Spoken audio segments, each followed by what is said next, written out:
So element one is asking questions and listening, active listening. You know, when you're talking with people, when you're building relationships, when you're starting the conversation, ask questions. How are you? What'd you do this weekend? You know, what interests do you have? Where did you come from? Where were you born? And a lot of times you can get good nuggets of information. You can also find commonalities. And when you can find that kind of some commonalities where there's common interests, common passions that you share, you're investing in that relationship. You're making deposits into that relationship, but you're also learning information that could be very valuable, not only at that particular time, but in the future.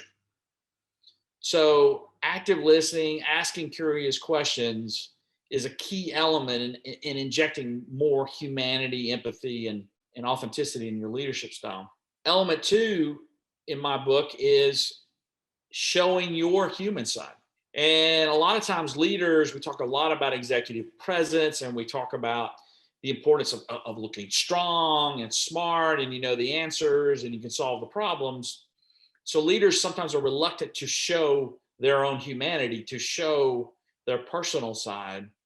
And it's been in my experience that that's very important. It's important to be able to show that your own humanity, your own human side, to make connections, to show people that you're a more well-rounded person than just being a leader all the time. And a personal example for me in particular is I am the father of two children with a disability, with autism. And for a long time, as a leader, as a manager, I was reluctant to share that fact with people because part of it is I felt like I was putting a burden on them. I didn't want them to feel sorry for me. I didn't want anybody to perceive that was some sort of excuse for something. So I was very reluctant to share that. And at some point, I became more comfortable talking about that. And I realized that if I'm willing to share that about myself and share that, hey, I've got my challenges, my struggles at home with the challenges that we have with our kids, it helps other people to open up about their challenges and their struggles. And you're able to help make that connection, but also too, you're investing in that relationship. You're showing your human side, that you're not perfect. Of course, we don't expect people to be perfect, but in a lot of ways, we sometimes put leaders on a pedestal and expect a form of perfection. But in reality, your better leaders, or to me in my book, your better leaders show that humanity, show empathy, show the authenticity about, hey, I've got these challenges, but in a lot of ways that makes me a better person. And that's what I truly believe, that the things that I've learned from my kids and the challenges that we've been through, you know, helping them navigate life has made me a better leader, a better person, helped me professionally, not only personally. So showing that human side of yourself is another way to inject more authenticity, humanity, and empathy in your leadership style. The third and final element that I would suggest to be able to inject these things into your style is making connections. And if you follow the first two elements of more active listening, asking the right questions, showing your human side, opening that door to share those kind of things with people and investing in those relationships, a lot of times you have the ability to see around corners. You have the ability to make connections, build bridges between people and departments and places. And one specific example that I can give you is a team that I was leading, a function I was leading for a region. It was a merger integration that was happening. You had a staff that came from the two different companies, and part of your job was trying to get that team to work together. Because it's an emotional time. There's a lot of challenges, and you need for everyone to be pulling in the right and same direction.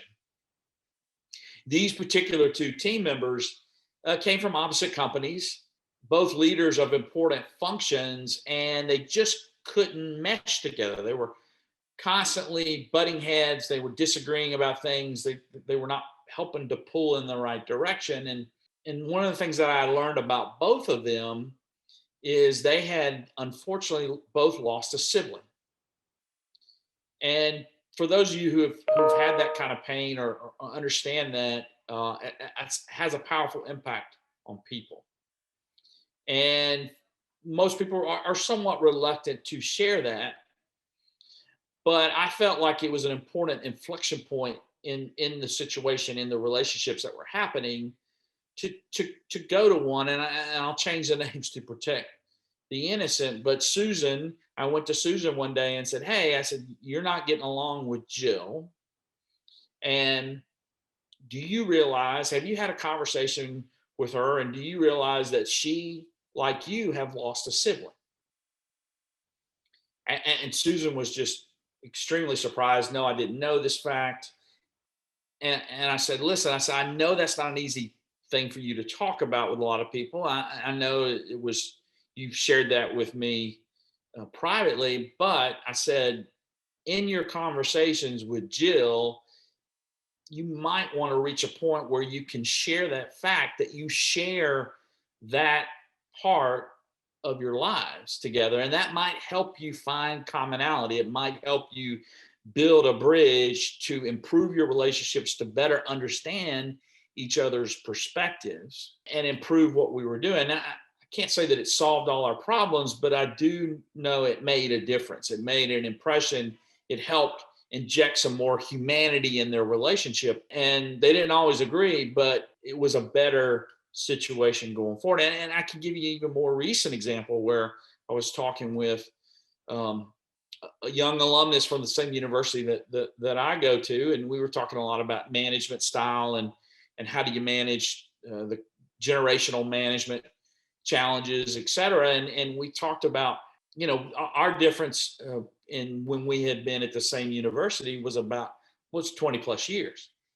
And I found out that she studied accounting, and I said, "Hey, I had a professor in accounting. I used to major in accounting before I started to major in HR, a gentleman by the name of Dr. Waters."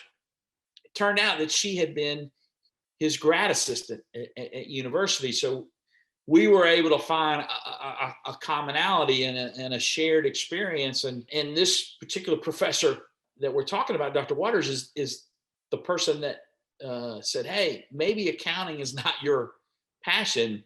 Maybe you need to find something else." And that was the first domino for me in changing my career direction towards HR. So, that ability to share that, to make that connection, that human connection, is a powerful bridge. So that third element that we've talked about is making connections as a leader between people, yourself, between departments, taking barriers out of the way, breaking those silos down, is a powerful tool, and it's really injecting more of that authenticity in your leadership style.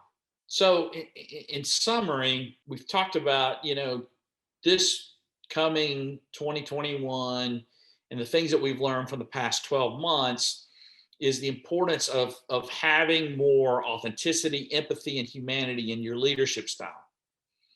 And the three ways that you can perhaps inject more of that is by active listening, asking the right questions, by showing your own humanity with your people or with different folks, and then finally making those connections, whether it's on a personal level or professional level, that can help improve your relationships. And finally, the last thing I want to leave you with is the sage advice that a wise HR leader shared with me early in my career, is that relationships are like bank accounts. You make deposits and you make withdrawals, but you never want to overdraw your account. Thank you.